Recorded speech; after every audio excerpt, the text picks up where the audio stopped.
আপনারা সতর্কতা অবলম্বন করে আগে থেকেই এই টাইপের জমির সকল প্রবলেম সলভ করে নেবেন।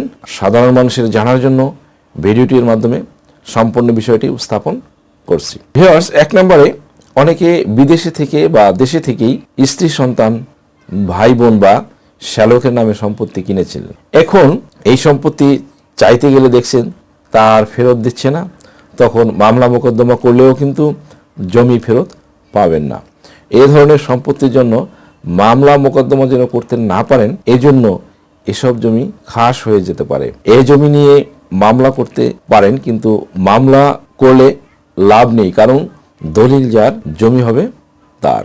মামলা করে উল্টো আপনার নামে মামলা হবে, আপনি আখেরে ফেঁসে যাবেন। নাম্বার 2, কৃষি জমি 60 বিঘার উপরে কিনলে যৌথ পরিবারে একই সংসারের ভিতরে মা বাবা ভাই বোন কিংবা 3 জন মিলেও কিনলেও তা সরকার নিয়ে নেবে। তবে হেবা বা ওসিয়ত বা উইল সূত্রে বা ওয়ারিশ সূত্রে পেলে সেটা আলাদা হিসেব, কিন্তু এভাবে হলে ওগুলোর জন্য কিছু জরিমানা দিয়ে 60 বিঘার উপরে জমি সরকার নিয়ে নেবে। ভিউয়ার্স, 3 নম্বরে খাজনা পরিশোধ করে দিচ্ছেন না বা খাজনা পরিশোধ করেন না এমন জমি। হয়তো নিশ্চয় জানেন যে এক নাগারে 3 বছর খাজনা না দিলে কিন্তু হঠাৎ করে দেখবেন যে সরকার এসে একদিন নিলাম করে নিয়ে আপনার জমি খাস করে নেবে।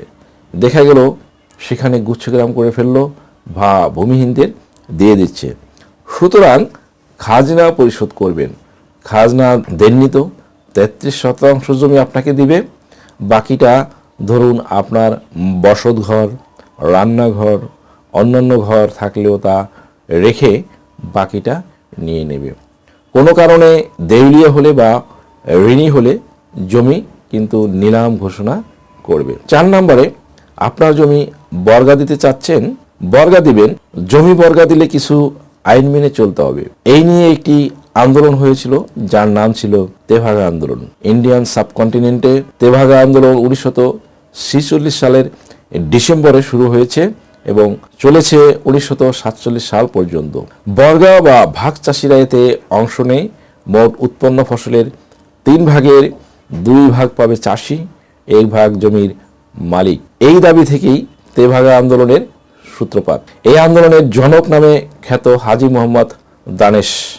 বর্গা দিলে বর্গাদার চাষবাস করবে, সেখান থেকে যা পাবে তা থেকে 3 ভাগের 1 ভাগ দিবে। খরচের 1 ভাগ, বাকি 1 ভাগ বর্গা চাষি নিজে নিয়ে নেবে। এই অধ্যাদেশের বাইরে অর্ধেক অর্ধেক করলে জেল জরিমানা হতে পারে, শাস্তি, জমি ও যেতে পারে। আবার একজনকে সর্বোচ্চ 15 বিঘার উপরে বর্গা দিতে পারবেন না। সরকার যখন কঠোর হবে তখন কিন্তু এগুলোর বিষয়ে ব্যবস্থা নেবেন। সুতরাং আগে থেকেই সতর্ক হয়ে যান। 5 নম্বরে আপনার আশেপাশে যদি কোনো জায়গা থেকে থাকে সেক্ষেত্রে আপনি 5 কাঠার মতো বন্দোবস্ত দিতে পারেন। তবে এক্ষেত্রে আপনি এটা বিক্রি করতে পারবেন না। বিক্রি করলে আবার এটা কিন্তু খাস খাতায় চলে যাবে। আপনি বংশ পরস্পরায়, যেমন ধরুন আপনার ছেলে আছে, নাতি নাতনি, ভাই আছে, ভাতিজা আছে, তাদের মাঝে বংশ পরস্পরায় বন্দোবস্ত দিতে পারেন। এর বাইরে গেলে আইন ভঙ্গ করলে জেল জরিমানাও শাস্তি ভোগ করতে পারেন। ভিডিওটি থেকে আশা করি সামান্যতম হলেও উপকৃত হয়েছেন। যদি ভিডিওটি ভালো লাগে তাহলে রিকোয়েস্ট করব চ্যানেলটি লাইক, শেয়ার, কমেন্টস এবং সাবস্ক্রাইব করে পাশে থাকা বেল আইকনটি প্রেস করে দিন, যাতে পরবর্তী ভিডিওর নোটিফিকেশনটি সহজেই পেয়ে যান। সো আজকের মতো এখানে শেষ করছি। দেখা হবে অন্য কোনো দিন, অন্য কোনো ভিডিওতে, অন্য কোনো আইনি কন্টেন্ট নিয়ে। সেই পর্যন্ত সকলে ভালো থাকুন, সুস্থ থাকুন, নিরাপদে থাকুন। আবারও সবাইকে ধন্যবাদ জানিয়ে এখানে শেষ করছি।